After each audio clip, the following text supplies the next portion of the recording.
No offense, LLC. The LLC stand for business. Yeah. It's no offense, yeah, we going in. Who we got on the show today? Might as well go tag a couple friends. They said you couldn't, now you know you about to blow again. They working hard in case you really need to know again. We're trying to get to know it then.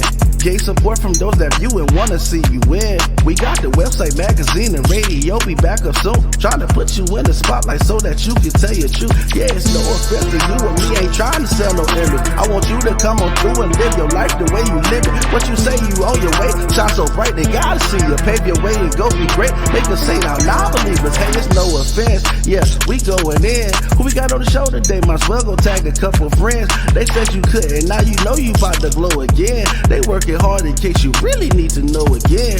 Hey, it's no offense. Yeah, it's no offense. Yeah, it's no offense. Yeah, it's no offense. They said you couldn't, now you know you about to blow again. They working hard in case you really need to know again. Hey, it's no offense. Man, y'all hit that share button, man. Tap in. Special thank you to the guest of the show.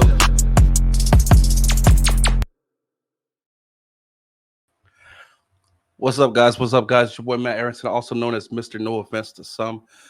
In case you're not familiar with the platform, if you are familiar with the platform, y'all know it's another session, another opportunity to hear another fantastic story and get to meet another wondrous individual. So tonight's going to be no different. Actually, tonight is very special and near and dear to my heart because of the cause. A couple of days ago, you guys might have seen that I put up a post asking to speak to fathers who've had to fight or are fighting to be in their children's life. And we did get some responses. And some of the responses that we got were just phenomenal and amazing. So we wanted to go ahead and have them on the platform, or start to have them on the platform, so that you guys could hear these amazing stories, some inspiring, some still in motion, and some with a victorious ending. So tonight we do have Mr. Ian McCallum. I believe I said it right, but he'll be coming on here in just a moment to be able to correct me if I was wrong. In the meantime, before we get started, guys, please do me a favor, hit the share button so that we can make sure that we can get this phenomenal story out to the masses so those can hear it. Those who need to hear it can. And if you can, go ahead and participate in the comments while we're on today. If you have any questions and things like that, so that we can possibly get those answered for you while we are live. So like I said, you know what I'm saying, this could be you one day on the platform, so share as you would like someone to share for you. And without further ado, I'll be bringing on Mr. McCallum right now. Hey, what's up, bro? So you transitioned a little bit from McCallum to McCallum to McCallum. It's McCallum, bro, but it's all good. It's McCallum? Yeah, McCallum. Yeah, like a phone call. Like a phone call. I apologize. No, you good, bro. You good, bro. I have a 3-letter name, and all through school, my substitute teachers never got my name right. They would call me Ivan or Ethan or what. Bro, it was crazy. You know what? I could actually relate to that one, brother. So my last name is actually Arrington, and for some reason people say Arlington. Yeah, I felt that one coming. I'll just be like, if you can find the L in my name, I'll give you $100. Yeah. I'll give you $100. Same I've been thing looking with me, for bro. years. Where's the V? There's no Ivan and Ian. Like, what's the how did you get your education? You feel me? You feel me? So I definitely understand the feeling, brother. And again, I apologize because, man. Oh, you good? So McCallum, we got you. Yes, sir. All right, let's do it, Mr. McCallum. Hey, thank you again for being on the platform, hey, allowing us to get to hear your amazing story, brother. You did give me a brief about it, but just from what I heard, bro, what you endured and how you overcame is phenomenal, and I feel like it would be greatly inspirational to those who take time to listen. So I always try to get a foundation as to, before we get started and get us along, to kind of get to know, the person, the source, the person we're talking to today. If you don't mind, would you mind if we do that just briefly, just to kind of get absolutely. to know who you are? So I don't know if y'all can see the shirt, but it says sober, right? All right, so my dad was a huge part of my life until he died. I actually have him tattooed on my arm, and I'm kind of a spitting image of him. Okay, man, nice ink. By the way, that's That's a 19-year-old tattoo, bro. I got that done when I was 15 years old for my man. birthday. You Yeah, grew into the features, huh? bro, I look exactly like him, right? The bad part is that so my dad and me were real tight, right? I'm a middle child. Um, I was born in Santa Ana, California, which is known for being it's in Orange County. It's about 45 minutes or so away from Anaheim. Um, it's the slums, bro. Back then it was really the slums, like a lot of homeless, a lot of people who just didn't have nothing and they had to do what they had to do to get what they needed, right? And my dad was never a gangbanger. My dad was never in any kind of affiliation or nothing like that, right? And so um, we moved to Abilene, and I was 2 years old, and we moved to the four way, and and back then, bro, it was really the hood. You know what I'm saying? Like right now, it's like not the hood. You know, they still call it the four way, but it's not the hood. Like Abilene don't really have any more hoods no more. Right. But back in the Gap, it was something that uh, that I was a minority inside of the neighborhood, Right. and so I grew up in the culture. Well, my dad, like I said, never was a gangbanger or nothing, but he rode around in the neighborhoods, and he never told me how to hustle, but how he moved and how he operated, he showed me how to hustle. And so I would go with him, and I didn't know what he was doing until I got older. A lot of the stuff I got revelation on after he passed away. Him, cheating on my mom, him, pocketing money, the lights being off, and him having the money in his pocket to pay the bills, hitting licks, selling drugs, and not knowing about it until I was older, right? So I saw the good and the bad of this man, and he died when I was 12. I was in sixth grade. I remember coming home from the bus stop, and I remember walking from the bus stop, and when I would walk from the bus stop, I could see the back of the house where we lived, and my mom was standing at the back of the door, and she was just staring off into space, man. And I'm not gonna lie, me and one of my other buddies, we was kind of bullying this kid, right? Like, we wasn't really bullying him, we was just kind of picking on him a little bit or whatever. And I thought she seen us, so I was like, oh crap, I better go. So I went home, and I booked Yeah. it around the corner. We lived in the second house from the corner, and I went inside, and I went, and I was like, Mom, hey, Mom, and and I had to walk all the way through the house to get to the back door. And when I got to the back door, she was still blank stare, just staring off into space. And she told me that my dad died, and and Brother. it was rough. And so the very next day, I became addicted to marijuana.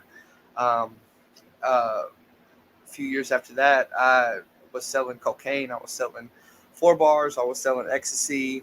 I was using all the drugs. Uh,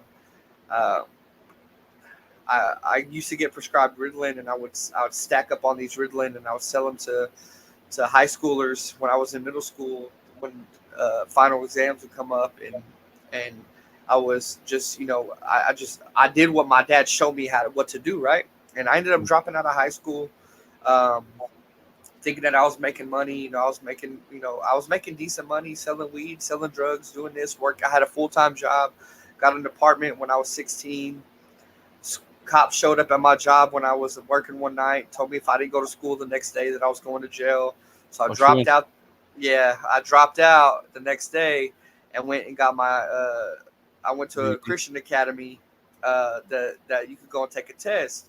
Well, the lady who ran the Christian academy was the was my dad's pastor. She also married my mom and dad, and she was also the one who buried my dad.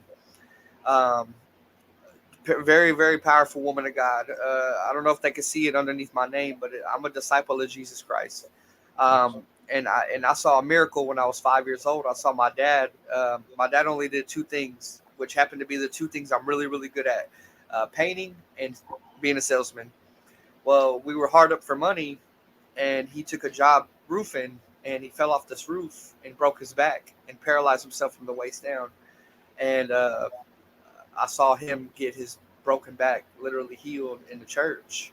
And I saw my dad get up and not only walk, not only jog but full sprint in this church, um, and literally still wasn't enough for him or for me. I still walk down the lines of addiction. Um, so fast forward a little bit, I get into my 20s. I was doing some music. I was really big on in the battle rap scene, like for myself. Like anybody who thought they could rap, I would really like take it upon myself to be just super aggressive and come and just and really speak death on people instead of like, you know, what I see now is like I should have been speaking life on people. I should have been encouraging people and bringing hope to people's lives instead of like cutting people down and you know, knocking them down and not helping them level up. Well, Right. anyway, so I had my first daughter when I was 24, and this is the hard part of this podcast, right? So my oldest daughter will be 10 uh, November 24th, and I haven't seen her in 7 years. Um, I'm sorry, bros. man, it's God's working it out though, right? Um, the thing that hurts me the most is that I have a 6 year old and I have a 4.5, almost going on 5 in January, and they've never met their older sister, and she lives in the same town, and my baby mama kept my daughter from me once I moved on, and even though she had already moved on and gotten into a relationship and gotten married 2 months after we split up, she kept my kid from me, um, because I moved on and I found somebody else. And this other woman had 2 kids already. She had 3 kids already, but 2 of them that were with her. And so I'm a dad at heart. You know, I love kids. Period. Like I'm gonna treat your kids like they're mine. If you're my girl, then your kids are my kids. Like that's just how it is. You know what I mean? Like I don't know no other way. Like I don't know half love. I only know full love. And so you know, she started keeping my kid from me, and that's when I started spiraling down, bro. That's when I got really big into meth, bro, and really started getting into the dope game. Can I can I stop you here? So when you say she was keeping your daughter away from you, can you give us examples as to what So so we had joint take custody. place? We had joint custody. Um, we had went down to the attorney general's and set up a standard, you know, court ordered or whatever. She chose not to put me on child support because of the fact that we had a joint custody agreement between each other. She didn't try to hit me with any back pay or nothing. Um, well, when she got married to this guy, she moved to San Angelo, which is about an hour and a half away from here. And I was paying for her to come and bring her every week, you know, and pick her up every week. You know, I'd get her on Thursday, and she'd get her back on Thursday, and that was just our schedule. I'd send her with a box of diapers, clothes. I'd send her anything that she had that I got for her. I wasn't the dad that was like, no, I'm gonna keep this at my house. Like, just make sure you send her back with enough stuff when it's my turn to get her back, right? Well, once I got into this other relationship, the phone calls stopped being answered. Uh, started getting blocked on social media. My phone number started getting blocked. My mom's number got blocked. I just had no access, and I didn't have a car at the time. Um, I burned a lot of bridges just from the lifestyle that I was living, and just really didn't have no way to get to San Angelo to go and try to get her, and didn't really have any kind of support system. You know what I mean? Um, and then being bound in addiction to methamphetamines, bro, the paranoia starts to really get you.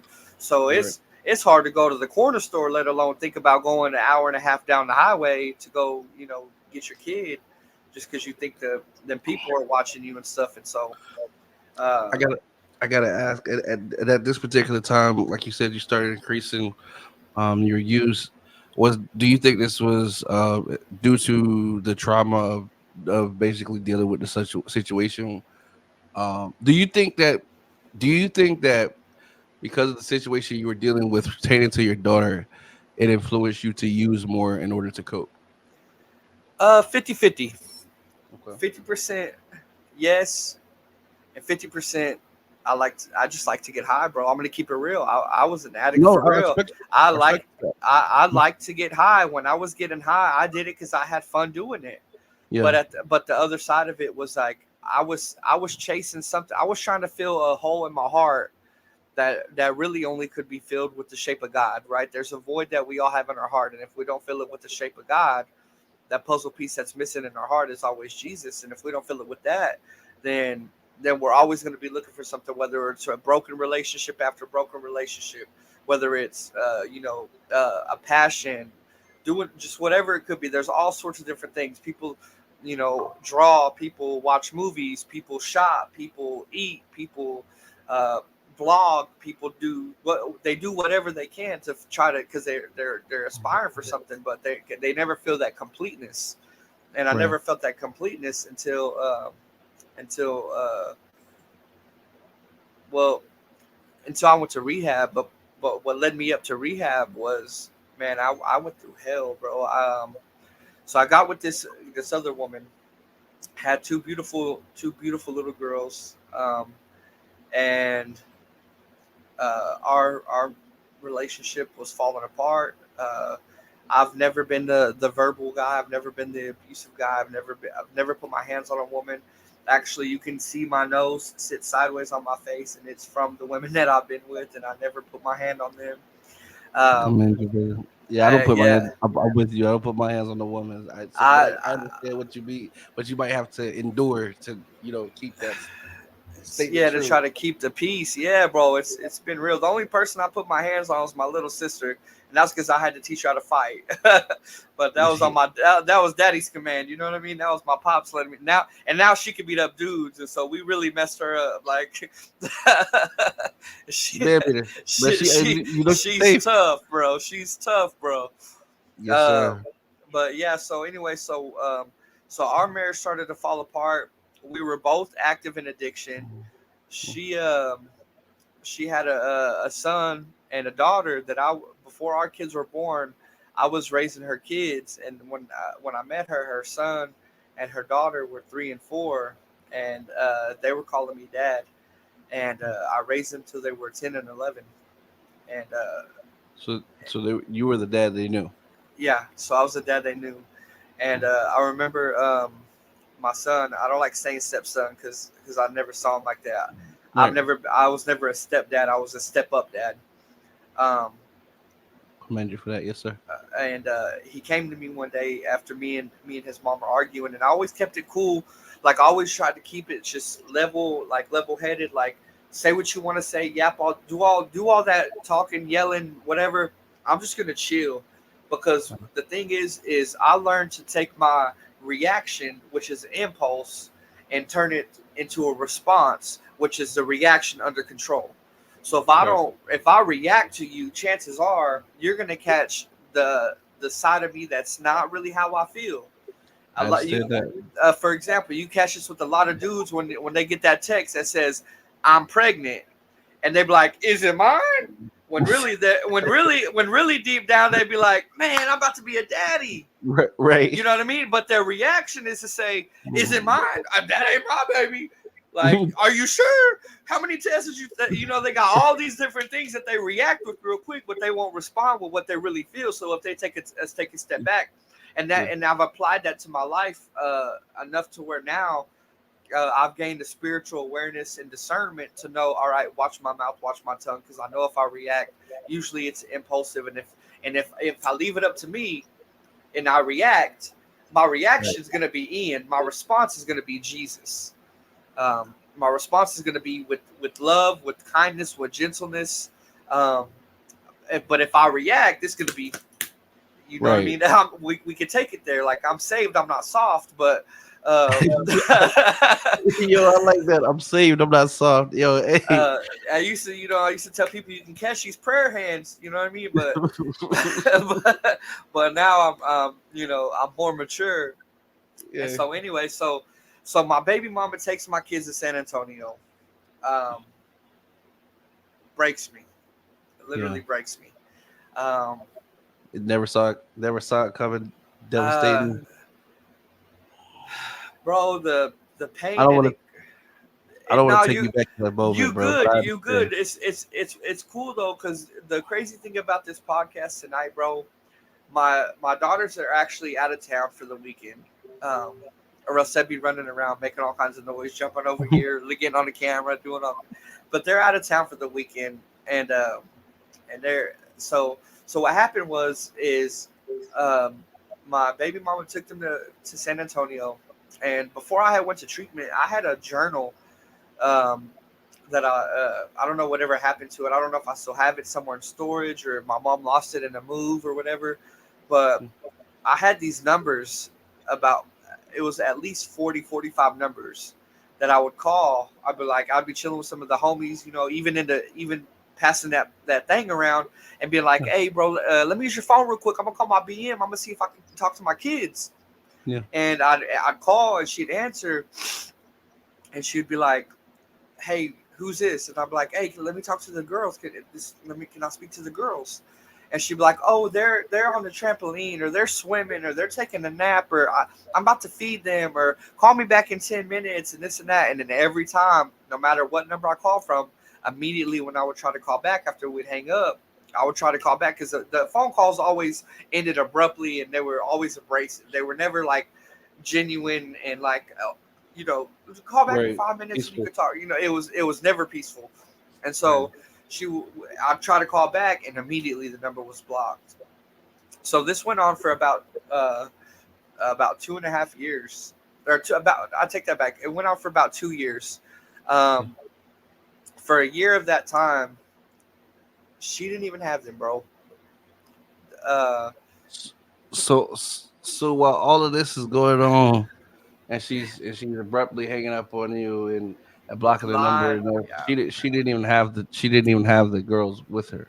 no man, she caught a handful of CPS cases, and then she called CPS on herself so that they wouldn't terminate her rights. And so they gave her the opportunity to find somebody that would foster the kids, that would take the kids in as caretakers. And that's actually who my children are with right now. Um, uh, we still stay super connected. God put it on their heart when I went to treatment. So what? So let me back up. What happened was is that when they went to court, my baby mama lied to CPS. She lied to the judge. She lied to the court system. She gave them false information on how to get a hold of me. Lied to them about my wanting to be involved in my kids' lives.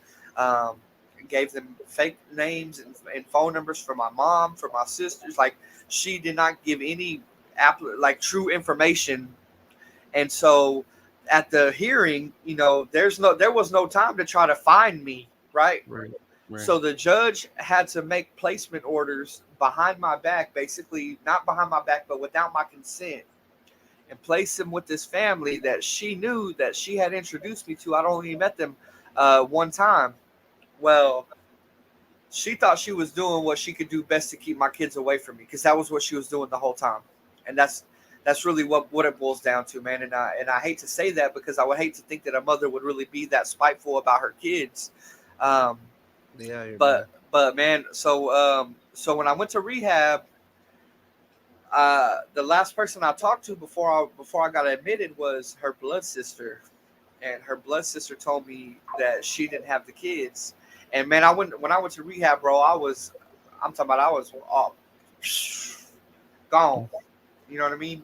And so I didn't even remember the conversation that I had with her until she brought it up to me later on down the road. Well, anyways, so I'm praying while I'm in rehab, and I had tried I tried a couple discipleship programs that are here in Abilene.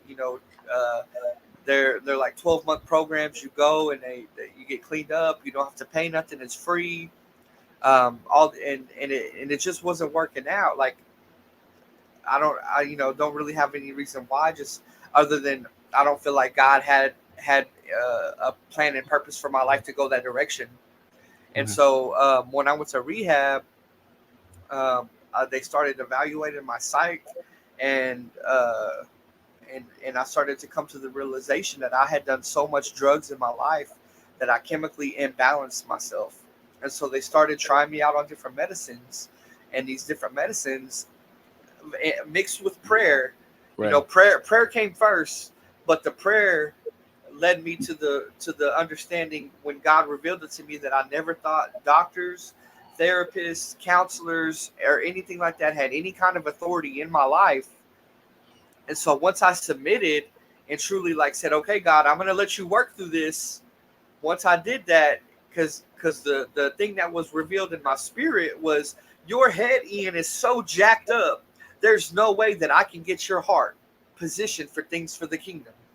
Right. And so I need you to balance out because you are so unstable mentally. You are unhinged. You fly off the handle. You just aren't you aren't who you are, and it's an imbalance in your brain. Your neurons, your synapses, they don't fire the right way. Like I need you to get a hold of this stuff, grounding techniques, just mechanisms and tools and stuff that they taught me that I still use to this day. Um, Man, if anybody that's listening has any kind of negative outlook on therapy, man, I just want to let you know, like from my perspective, bro, it saved my life. I was able to go to therapy because or go to rehab because my therapist wrote a letter to the judge, convincing the judge that I had worked so hard when I had got out of jail from catching my dope case up until my court case or my court date that it would be detrimental and that all the stuff that I had been working for would literally just be negated by the fact of you sending me to Safe P. And she saved my life. And she didn't even believe in God. And God used that to move me into a position to be able to get myself balanced. And so once I started doing that, man, I just remember praying in the middle of a 30-day facility. Just remember praying like, God, like, please, Lord, like, please, like, I just want to know that my babies are okay. Right. So after I get towards the end of my rehab, I get accepted into this 15-week program. I'm actually wearing the shirt from the program that I went to. It's called Stages of Recovery. It's in Lubbock, Texas, and man, some great dudes. Steve Medley. I just want to shout out to my guy Steve Medley, who owns the Stages of Recovery there, and he paid my first month for me. And they came and picked me up from College Station where I was at rehab. We transported a couple people to Waco. We came through Abilene, and they were gracious enough to stop me in Abilene for 30 minutes so I could see my mom and my aunt, get some hygiene. My mom gave me some money, gave me a couple of things, clothes. I was able to give my mom a gift that I had gotten from my daughter. It was just like, or not my daughter, from my niece rather. And then I went to Lubbock. And when I got to Lubbock, it was probably about, like 11:30 or so at night. And I unpacked my bags, or really just unpacked my stuff into the room. I didn't really start unpacking my bags. My phone was off. I didn't have service. So the next morning I wake up and I hook to the Wi-Fi. And man, when I hooked to the Wi-Fi, I got a message. What did it say? And it was a foster family. They said, Ian, we have your kids and we want you to start talking to them because they need a parent. They need a dad. And I remember calling them as soon as I got that. And I said, hey, if my kids are too much, because I know y'all have 4 kids. If my kids are too much, I will drop this program right now. I will move back to Abilene and I'll figure it out. I'll figure it out. Yeah. And they said, no, you do them 15 weeks because your kids deserve the best you, not just a better you. That's real. They deserve the best you. And so I gave everything I had in those 15 weeks. Everything I had. I worked. I got a job within 2 days of being there. I was going to therapy twice a day for the first 5 weeks. So I had to work overnights. I was a server overnight at Denny's. Worked in the hood in Lubbock, in what they used to call Tech Ghetto. It was not the nicest neighborhood, bro. I'm talking about people hit and lit. Like it literally was just like it was for me here in town. Like I'm looking out back, I'm like, man, there's girls out there, flagging dudes down. There's dudes out there, dropping things out their pockets. People coming by picking things up. Like, you know what I'm saying? You can see people's cash apps on. You can see the green on their phone from the cash app going through. Like literally, it's like, bro, like, oh my God, what am I doing? And so I got a different job as a server at a Mexican restaurant, and I started making really good money doing that. And then I got a job with another company called Maverick Windows. My last 5 weeks there, and I just saved up as much money as I could. And when I got back to Abilene, I came back March 21st, and that next weekend, um, Easter weekend, was the first time I got to see my daughters in 2.5 years. Um, And how did you feel, brother? bro, it was amazing. Like, and the crazy thing is that we had the chance to bond over FaceTime, Hmm. in within those 15 weeks. And there was a couple of days where we didn't get to talk to each other. Things were going on. The family that had them had older kids that played sports, and I understood. You know what I mean? So, but as much as I could, I would talk to them. But man, if you see me and my girls right now, bro, you would never think that they were ever apart from me at all. Like no one ever thinks that they've been, like, when they see us. People at my church and people who know me here in town, they know how long I went without my kids, Yeah. and they know how much I fought. Like, and and I do it on my own, bro. Like, this is not a brag or a boast or gloat or anything, bro. But I don't get food stamps. No. I don't get HUD housing. I don't get Medicaid. Like, I got my kids on insurance. Like, by the grace of God, I have a good job by the grace of God. I have my own place by the grace of God. I've got my own vehicle by the grace of God. But Amen. every chance I get, bro, I take my kids to the house of God. And Amen. uh, it don't matter if it's Sunday morning. It don't matter if it's home church on Sunday night. It doesn't matter if it's Monday night prayer. It doesn't matter if it's Tuesday night Bible study. If it's Wednesday night Bible study. It doesn't matter if. And then not only that, but my house is a house of prayer. Uh, and these little girls know that their daddy loves Jesus more than I love them. And and for a parent, man, let me talk to some dads right now, if there's any of them listening. Love Jesus more than you love your kid. Because if you don't love Jesus more than you love your kid, then the love that you give your child is superficial. Because Jesus is love. Without Jesus, we have nothing. Without him, I would still be a dope fiend, bro. I'd still be thugging, bugging, drugging, out on the streets, hitting licks, having unsolicited sex with all kinds of women, just night after night. I would be just living a lifestyle that was just leaving me empty and destroying and killing me. And I was on the highway to hell, man. I was making out with hell. I was kissing hell, and God stepped in and intervened. And when He intervened, I had to go through the fire. Like, I literally had to go through the fire. Um, but Listen, go ahead, bro. no, I'm sorry. What were you saying, brother? I could ask you when you finish. What No, you saying? go ahead and ask. Um, during this whole situation, with your daughter's mother, and finding out, that she didn't have them and things like that. I imagine this was very devastating for you, especially because you were already trying desperately to talk with them. Um, at some point, obviously, the end game in mind is to make sure that you're present with your kids. But how did you manage to keep fighting, bro? Because the thing is, giving up is the easiest thing to do with anything. You know what I'm saying? But at some point, especially for dads, it almost feels like, I don't want to say like the system doesn't care. I'm not gonna say that, but it's just there's not. It doesn't seem to have as much resources available to fathers, or so it seems. So, how did you manage to persevere and keep going, even with something that's detrimental as finding that out? I can't imagine how it feel. So my Finding this. baby mama's exact words, because she has her oldest son who is actually 17 Mhm. right now. Um, her exact words were, "I raised kids my whole 20s. I'm not doing it in my 30s. Woman, why did you lay down and have kids with me when you were almost 30 then? Right. And not only that, like, why would you have these kids? And if you don't want to take care of them, that's fine. I want them. Give them to me. Let me take care of them." Right. But from a broken relationship and the spiteful intentions that were behind her keeping them from me, um, man, the only thing that kept me going, bro, was the word of God. And in Isaiah 40 and chapter 40 verse 31, it said, "But those who hope in the Lord will will renew their strength.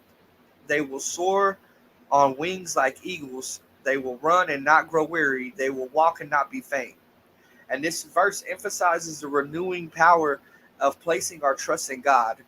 If we trust in God and we don't, and we look past the obstacle, we look past the mountain, we look at God and we say, "God, I can't do this, but you can. God, I can't do this, but you can. God, I'm weak." And the word says, when I'm weak, you're strong. So if I'm weak, God, your strength needs to step in, and I need to see your presence, and I need to actively like seek you. If I don't do those things, if I have a watered down Christianity, if I have a diluted sense of being a Christian nowadays, everybody who believes in Jesus, but they believe in Jesus like they believe the Cowboys going to win the Super Bowl, or like they believe the aliens are going to come abduct somebody. Right. They don't pick up their cross. And once I learn to pick up my cross and follow him, and once I learned to deny myself and to die to myself, because when people and then man, I hate when people say this. God knows my heart. He Right. knows my heart. The Bible says your heart is wickedly deceitful above all things. So he does know our heart. Our heart desires to be lustful. Our heart desires to be selfish. Our heart desires to be covetous. Like we desire what other people have. We're jealous at heart. Our heart is not a good thing unless God comes and transforms us. And that's my life. That's my testimony. Like when I was like, oh God, Jesus, my homeboy. Like, man, Jesus ain't my homeboy. That's my king. He's my savior. That's my dad. Like, I'm going to my dad's house on Sunday. I'm going to my dad's house on Wednesday. I'm talking to my dad when I get in prayer. Like, I'm walking with him. I want a relationship with him, and having that relationship. And the one thing I'm beyond blessed is my pastor, Pastor Jonathan Neely. He preaches at New Beginnings UPC here in Abilene. Um, Man, that man of God is just been such an example of how to like persevere. And even in my addiction, he never looked at me any differently. Even when I'd go to church on meth, man, and he would still just come and hug me and love me and pray for me and say, like, you got this, you got this. And uh and man, a year ago, bro, like I had a needle in my arm, shooting 70 units thick 4 times a day, Yeah. smoking the 8 ball out the pipe, smoking 20 blunts a day, popping 8 4 bars a day, drinking shot after shot. Like I was out there, bro, like 140 pounds, soaking wet, Bro. and fighting, doing whatever. Just nothing good was going on in my life, bro. Nothing. I had no support system.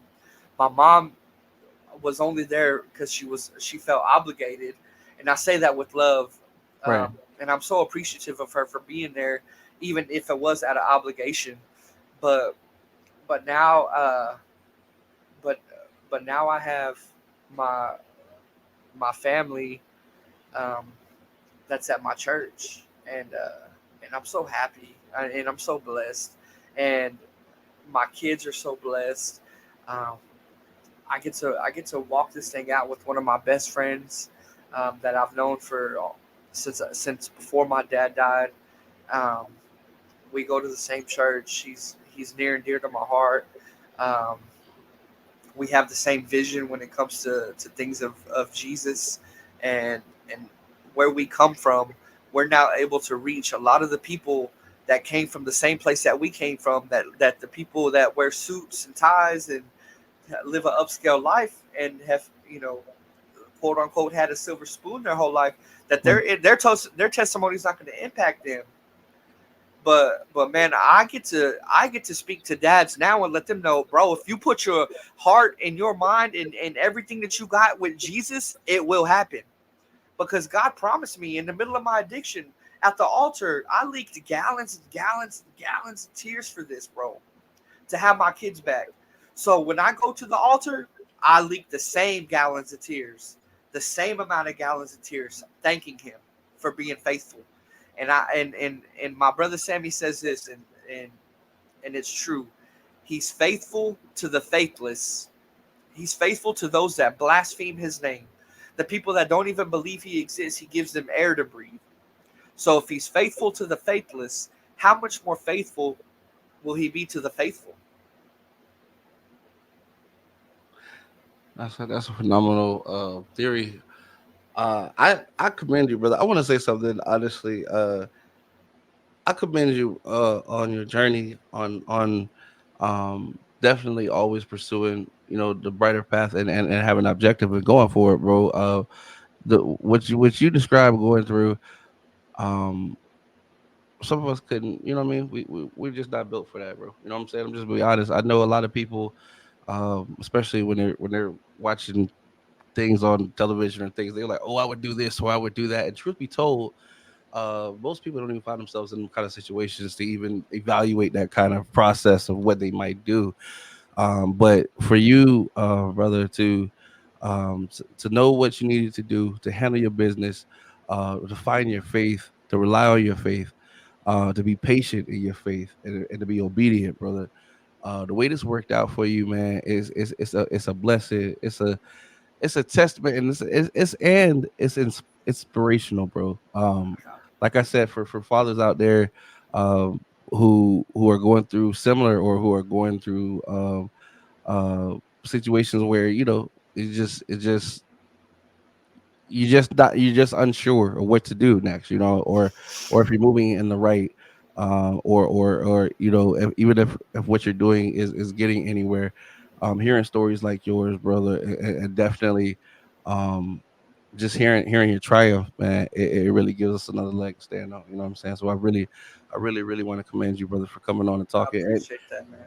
And uh, about your sobriety journey, brother, I gotta say, and I say this all the time, I mean it. I'm proud of you because listen, every day, one of the things, hardest things for human beings to do is accept change or to willingly change. You know what I'm saying? We're very creatures of habit, and a Yeah. lot of people, Oh a lot of yeah. people will make excuses to continue Oh, doing things I that was are right there, detrimental. bro. I was right there. I wrote the excuse book, bro. You Like, know what I'm saying? So and we do and all while doing things that we know essentially, like this is not serving on my higher self, or this is not necessarily the best me that I can yeah, that I can offer. I gotta commend you, bro. A year, 365 days, bro. A yeah. day at a November time. 8th. You November feel 8th will me? be my 1 year mark, man. Yeah, yes, it will. And bro, and I definitely see many more for you, bro. Yeah, Yeah, I for commend sure. you. I commend you as well for becoming the king. You know what I'm saying, and raising your princesses, brother. You said I know you said you want to reunite the Yeah, all your that's daughters been together. that's been my prayer right now, and I'm actually gonna seek counsel from my pastor this Sunday. I'm gonna ask to see if I can meet with him after church and talk to him, and see if I should just let God like just keep maneuvering the way He's maneuvering um, in time, or if it's time for me to say, hey, you know what, like let's take action. Um, Right, and I could either retain a lawyer or I could actually go through CPS, and I could probably go either route and get the same results. Um, uh, I don't want to speak too much about the right, situation, but um, uh, as a father, not being around my daughter for 7 years and her being raised by another man, most men would be like, "That's my kid," that's this and that, and get out. right, And don't get me wrong, inside a lot of me is like that, but right, at the same time, God has been able to humble me enough to be like, well, that man has raised my daughter, so I got to have respect for that. Like, he's right, raised a young lady that seems to be a very loving, caring, charismatic, uh, genuine, authentic young lady.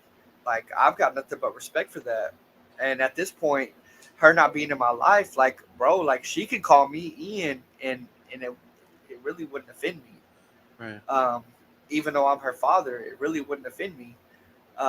But at the same time, I have these two little girls that have an older sister, Right.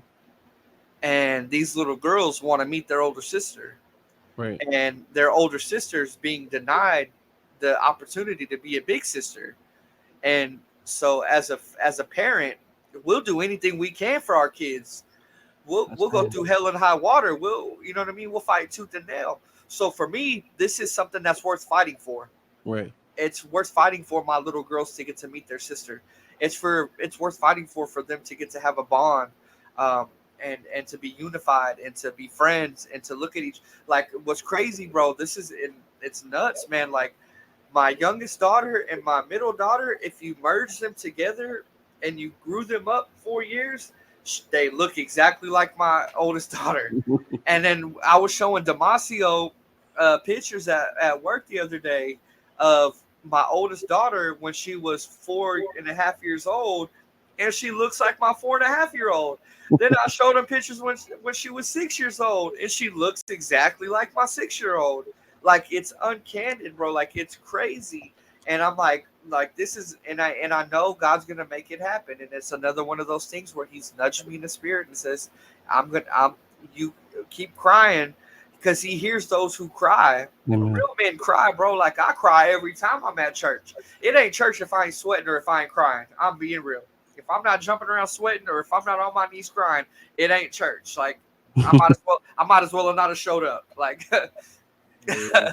I feel like if you could, well, I mean, the Lord sees you all the time, brother. I mean, and it's about your relationship with Him. You know what I mean? yeah, That's what I say. Ultimately, I listen, man. I love your faith, bro. Like, on God, I in the world where it seems like it's popular to do the wrong thing, even when people know it's the wrong thing and still proceed to do it, it's refreshing to see somebody who's willing to stand up and say, "Yo, I'm on a Jesus team." You feel me? Like, yeah, that's how we marched it over here. yeah, You know what I'm yeah, saying?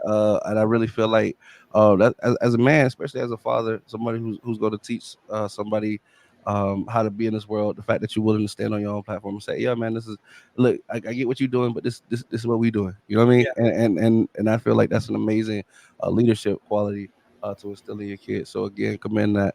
I commend you on that, bro. What's in a perfect ending to the situation? What would you like the outcome to be? If God has His plans, man, and He does what He does, but what would be the beautiful ending of that you would, if you could write Uh, it, that you would prefer? Let me put it. Let me put it like this, bro. My perfect ending would be walking my daughters down the aisle and handing them off to a man who is an apostolic follower of Jesus Christ, who preaches and ministers in whatever platform or whatever way, whether it be a financier, whether it be a co-worker, whether it be a minister, whatever the purpose that God has given that man. But as long as he has Jesus Christ first in his life, me being able to hand my daughter over to that man and say, take care of my baby, with all three of my daughters, and knowing that I grew them up in the faith, and knowing that I gave them the example for them to look at the red flags and say, hold on, whoa, whoa, whoa, whoa, whoa, whoa. My daddy never talked to no woman like that. Right, My daddy never. No, well, hold on, wait a minute. We don't. What are you listening to? right, That we don't. We My dad never listened to music like that. Wait, you want me to do what now? Hold up. Wait, what? You want me to wear what? Like, you wait, hold up. Wait, hey, you getting a little too touchy. Well, hold on. My daddy told me I need to set boundaries. right, right, And, right, and when I want them to grow up like that. And I want them to see that as an example in me, being not me having to tell them that, but me being able to show them that. I want to be the opposite of my dad. See, I showed my tattoo earlier, and I don't tell a lot of people this. I got the tattoo as a reminder. Most people would get it as a tribute, a reminder, so they don't forget. I got mine as a reminder of who I didn't want to be, and that's real. I loved him with all my heart. He was my best friend, right. but I didn't choose. So my older brother and my younger sister, my brother is 4 years older, and he was raised by my dad. My little sister is 20 months younger than me. They chose to see the good. Right. They left the bad to be unspoken. I saw the good, the bad, and the ugly. I saw him for who he was all the time. I remember that. I remember him pushing my mama. I remember him calling my mama out of her name. I remember the times when he would go to work and I would go to work with him, and he painted the numbers on the driveways, people's addresses, you know what I'm saying? Mm. He did that, had a little business in Abilene, and he would make money. And what he would do is he would take the checks, the personal checks that he would get, and he'd put them in one pocket. And then he would take the cash that he would get and he'd put it in another pocket. And whenever we got done with the day, we'd hit the Mr. Payroll on the corner store and he'd cash those personal checks and he'd put that money in his pocket. And I held down lies for this man. Yeah. So many lies, bro. Times that I was telling earlier, when the lights were off, when the water was off, when the gas was off, and I know he had the money to pay it, but he would always just look at me like, "You got me right, son. Like, it's me and you, right? We boys, right?" That's crazy. Yeah, no, that's And yeah, bro. And so I, and not to mention the other aspect of it is I got 3 older brothers that are distant brothers that I barely know, that I've barely gotten to talk to in my life, because my dad, had children in other parts of the country, uh, and we didn't get to, and then when I turned 21, I went to California. One of my older brothers from my dad, wanted to take me to California to go meet some of my family, and I was like, "Tell me about him," and he was like, "You don't want to know these stories about who he is." Who they didn't call him dad, they called him John, because he wasn't their dad, he was John to them. And man, I remember my dad around Christmas time would go to the payphone. We lived in Section 8. We were Section 8, right? We lived in the projects, and they had this payphone that was like kind of right out, kind of close to by where our little apartment was, right? right. And my dad would go out there and pretend he was calling Santa Claus on us if we were misbehaving, right? That's different. Check this out, though. What he was really doing was calling my brothers in California, talking about, "I'll be there to pick you up tomorrow." And knowing he wasn't gonna go, that's different. And then hearing my older brother there, and they're only a year and a half, 3 years older than me, Yeah. knowing that at the time I'm peeking out the window, watching my daddy having a phone call, thinking, really believing in Santa Claus, thinking that my dad is talking to Santa Claus, 6, 7 years old, and then to be 21 and realize, dang, y'all was 8, 9, 10 years old, And you were looking watching it happen. looking out the window the next day, waiting for daddy to show up. And I'm sitting there looking out the window, watching daddy on the phone, and then I put the pieces together and realized daddy was talking to you, not Santa Claus. And then the next day, you was looking like me, talking about, "Where's daddy?" I'm talking about, "Where's Santa?" You talking about, "Where's daddy?" That's crazy. I gotta ask, man. Because I mean, I gotta play advocate. We all are human. I'm not giving anybody any Yeah, mistake, yeah, yeah, anybody excuses for their mistakes.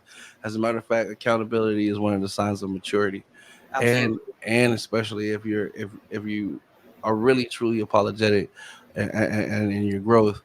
We even go back for reconciliation to try to make things right. So what my thing is this: is it possible that your dad was growing as you were growing, and he made mistakes as well? Or Absolutely. do you forgive him for the mistakes? And I know you said like before, like you said that you got the tattoo as to who you don't want to be. But do you condemn him on the mistakes, or you just is it just a reminder of like this is the roads I don't want to travel type? So at the age of 15, when I got the tattoo, right? Like, I knew about the bad stuff, right? I knew the lifestyle I was already wrapped up in. I was about to drop out of high school. I could have actually went somewhere playing basketball. I was really good at basketball. Don't let the white skin fool you, bro. I was a hooper. I had the crossover in the Say good shot, job. bro. um, but uh, but I got the tattoo when I was a freshman in high school, Yeah. Um, and most kids back then weren't getting tattoos and stuff, but I thought it was cool. My mom asked me what I wanted for my 15th birthday. I said, I want to get a tattoo. Um, Indian dude free-handed it or whatever. But as I matured and got older, I realized how deep in addiction my dad was. Uh, One of the last conversations I had with him uh, still breaks my heart to this day. Um, and I'm not gonna go into too much detail, but man, I literally watched the hope leave this man, and we talked, and I used to ride the bus, and my sister was still in elementary school. I was in sixth grade, which is when middle school starts here. My brother was in high school. My sister was still in elementary. Uh, I'd ride the bus. I'd get home. My mom would have to pick my brother up and then my sister up, and they wouldn't get home till about 5:30 or 6. I'd get home about 3:30. So I would be outside playing basketball, working on my craft, throwing the football, doing whatever. You know what I mean? And my dad walked up on. He knew where we lived. He walked up on me. Um, I was playing basketball, and he was like, "Hey, what's up, son?" And I just kind of like, man, that's the one thing in life I regret. I wish I could take it back, man, um, because the way I handled that conversation at the age of 11, and the way I just showed no care, like like I treated him the way I felt like he was treating us. Like, you don't care about us, so why should I care about you, bro? Like, Right. talking to him like this, like. And he's like, "Hold on, how you? Boy, don't you? You should watch it." And I'm like, "Man, it is what it is." I'm 11 years old, telling my 47-year-old dad, "It is what it is, bro. Like, this is how it is. Like, you don't come around, you don't give us no money, you don't help us, you don't do nothing for us. It is what it is." And I remember watching him walk away, man. And when he walked away, man, that was It the hurt last him. time. That was the last time I seen him before I seen him in the hospital bed, jaundiced. And when we went to the hospital, they called my mom, and it was crazy. Is a few days before that, I had asked my mom. I said, "Mom, is Dad ever going to help us out? Is he ever going to be like provide or give us any kind of money or anything?" And my mom didn't say this facetiously or sarcastically or spitefully or nothing, but she just kind of just threw it. She's like, "Son, we're not going to get help from your dad till he's dead." And And and she didn't speak that on him. I don't believe that for a second that right. she spoke that on him. I just, um, she She just referred to it. just basically, as a uh, not a term of endearment, but whatever the opposite of that would be. You know what I mean? Just a expression. You know what I mean? Like, yeah. Well, 3 days later, man, we got a phone call that he was in hospice, and we go to hospice and we go visit him, and they said his liver was failing, and they said he had 6 months. And then the next day, we went to go see him, and they said he's got 6 weeks. And then the next day is the day that I saw my mom standing at the back door, uh, and I walked into the house for her to tell me that my dad was dead. And so it was just like that, man. I'm so sorry, brother. Hey, it's all good, man. It's been a long time. I'm 34. Um, the cool thing is that I get to go to his grave, and the cool thing is that I broke the generational curses. The crazy thing is his life. Um, the things that he did at certain ages in his life were things that I did unknowingly at the same age in my life. Same disastrous things, like throwing all my opportunities away, doing things uh, like as far as cheating, as far as quitting jobs, as far as being hooked on substances, as far as revealing that I was on substances, as far as going to rehabs, like all these things, so many things that I did at the same age as him without even knowing. because my mom really didn't ever talk about him much. Um, she wanted us to just be our own person, and unfortunately, I inherited his whole personality, um, and and my dad was a Pentecostal believer in Christ, just like myself, uh, and the devil used that as a way, as an avenue to try to manipulate me and and, and, and steer me away from the Word of God. But the devil should have killed me in my sin, because now I got my foot on his neck and I'm not letting up. And I'm gonna be out here snatching souls out of hell and helping the Lord write their name in the Lamb's Book of Life. Um, I don't want to meet anybody or see anybody that I know or that I care about go to hell. Um, I don't want to. I don't want anybody to miss it by 14 inches, bro. I don't Right. want people to be so stuck up in here that they don't get to heaven because they could never get in here. They never would let God or Jesus penetrate into their heart. And Jesus is a gentleman, man. He knocks up. He knocks. He's like, "Hey, can I come in? Can I come in? Can I come in?" He's never just gonna just bust down the door to our heart and be like, "Yo, I came in here to change your life up, bro." Like, he's never gonna do that. You gotta allow yourself to let him in. You have to break yourself. You have to humble yourself and say, "You know what? I'm a sinner at heart.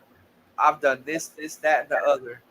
God, please forgive me and repent and turn away from that stuff and not just acknowledge it." And the thing is grace is not a license to sin. It's a license to not sin. People think, "Oh, I could just ask for forgiveness." But you ask for forgiveness, but you use that forgiveness to turn around and change who you are and go a different direction. And then once you catch that, you could run off with it. Nobody can stop you. When you catch it, you're gone. Like, but until you catch that revelation that, okay, this is a license to not sin, not a license to do whatever I want, and just say, "Oh, I could just go and tell Jesus, please forgive me for doing this and doing that, and smoking this and drinking that, and partying this and drugging this." And it ain't a license to sin. It's a license to not sin. That's Cause, fact. Cause he don't owe us nothing, bro. He don't owe us nothing. Like, he could take the air out of my chest right now, and it's warranted. It'd be I'm on borrowed breath. Like, the breath that I'm breathing belongs to him. So with the breath that I get, if I gave everything that I own to God, I would only be giving it back to him because it's his to begin with. So that's what the position of my heart is. My kids belong to him. My life belongs to him. My parenting belongs to him. My finances belong to him. Like, without him, I'm doomed. Doomed. Well, brother, I definitely appreciate you again coming through, Mr. McCallum, allowing us to hear your testimony, brother. Uh, once again demonstrating your amazing faith, but also your journey. You know what I'm saying? Walking it, not just talking it, and showing by leading by example. We definitely commend you on your future endeavors, bro, and the way you handling business, brother. I know it's only gonna be sooner. It's gonna be way sooner than later. You have that reunion that you're looking for. We're all gonna be Hey, praying for you. I received that. Definitely gonna be keeping you in prayer, brother. Sending blessings, love, and watching for your bright future. I understand you also do music. We're gonna talk about that a little bit next time because I hope All to right. have you on again. Yeah, But but absolutely. but but but paying proper homage to that art in its respect. You know what I'm saying? Again on the platform. So I'm just from one father to another, bro. I'm proud of you, bro. I'm proud of Thank you. you. Just keep doing them. Keep proving them wrong. Keep showing them what they were scared of is true. You were definitely great. You're definitely great. You're amazing.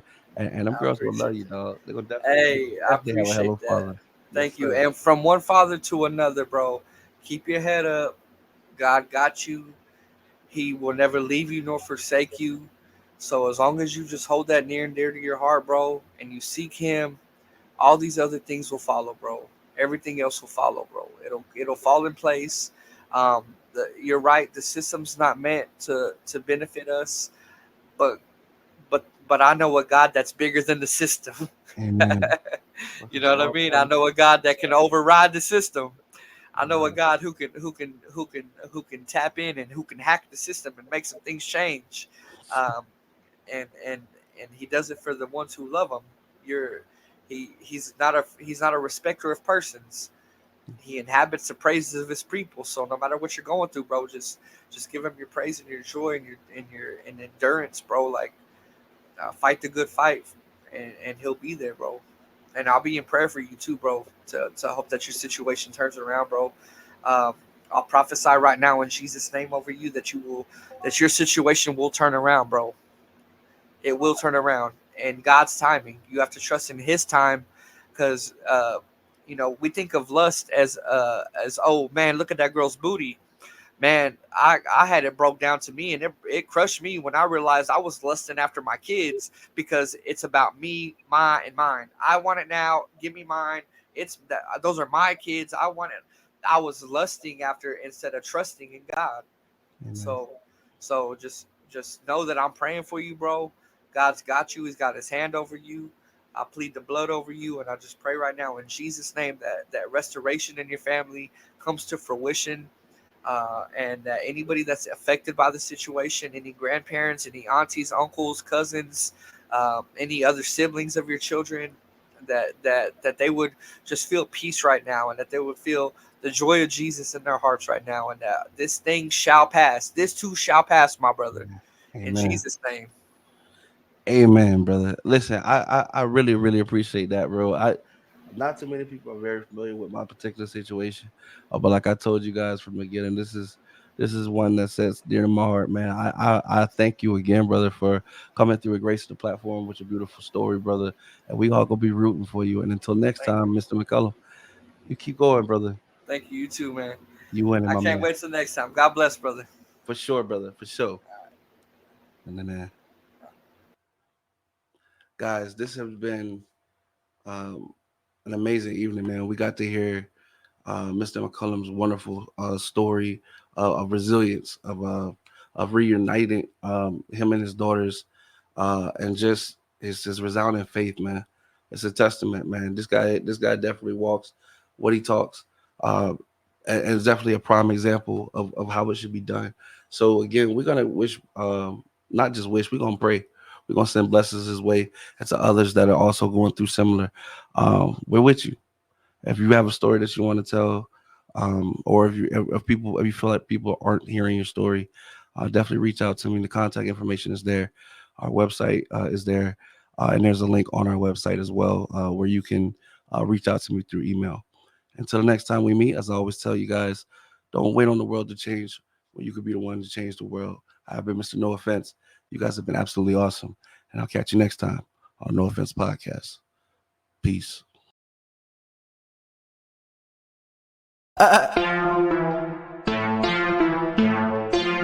No Offense LLC. The LLC stand for business. Yeah. It's no offense, yeah, we going in. Who we got on the show today? Might as well go tag a couple friends. They said you couldn't, now you know you about to blow again. They working hard in case you really need to know again. We're trying to get to know it then. Gain support from those that view and wanna see you win. We got the website, magazine, and radio. Be back up soon. Trying to put you in the spotlight so that you can tell your truth. Yeah, it's no offense to you and me. Ain't trying to sell no image. I want you to come on through and live your life the way you live it. What you say you on your way, shine so bright they gotta see you. Pave your way and go be great. Make us say now, non-believers. Hey, it's no offense. Yeah, we going in. Who we got on the show today? Might as well go tag a couple friends. They said you couldn't, now you know you about to glow again. They working hard in case you really need to know again. Hey, it's no offense. Yeah, it's no offense. Yeah, it's no offense. Yeah, it's no offense. They said you couldn't, now you know you about to blow again. They working hard in case you really need to know again. Hey, it's no offense. Man, y'all hit that share button, man. Tap in. Special thank you to the guests of the show.